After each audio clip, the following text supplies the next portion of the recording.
Попораките од Кошта и Калас дека нема план Б за деблокада на евроинтеграциите на Македонија, освен преку исполнување на веќе превземените обврски со францускиот предлог. Претседателката Силјановска-Давкова смета дека и во овие рамки е можно креативно решение, кое би го гарантирало тоа што Македонија го бара, да нема нови блокади поради историски билатерални прашања со Бугарија. Во интервју за Радио Слободна Европа таа дава и неколку конкретни предлози. Европскиот парламент да донесе некаков акт за состојбите меѓу Македонија и Бугарија.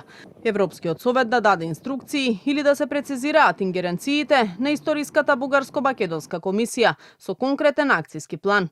Исто така, не ја исклучува и можноста да се потпише нов трет протокол со Бугарија. Креативна дипломатија, да. Нам ни е јасно дека преговарачката рамка е усвоена. Нам ни е јасно дека е тешко да се менува преговарачка рамка, иако случајот на Србија го покажа и поинаквото. Протоколи 2 потпишавме, така и може уште еден. Дека нема да се користат, дека нема да можат да бидат основ за вето. За вето. Туку дека значи, ќе се разговара слично како што разговараат французите и германците, пољаците и германците, за да видиме како низ интерпретација на решенијата можеме да дојдеме до конечен договор. Уставните измени никнаа од, значи, првиот и од вториот протокол. По посетите на високите представници од Унијата во земјава, премиерот Мицкоски од свеченоста за денот на Кирил и Методи повика на единство, а опозицијскиот лидер Филипче побара лидерска средба. Најави дека утре на седница на Националниот совет за евроинтеграции ќе понуди и конкретни точки за средбата.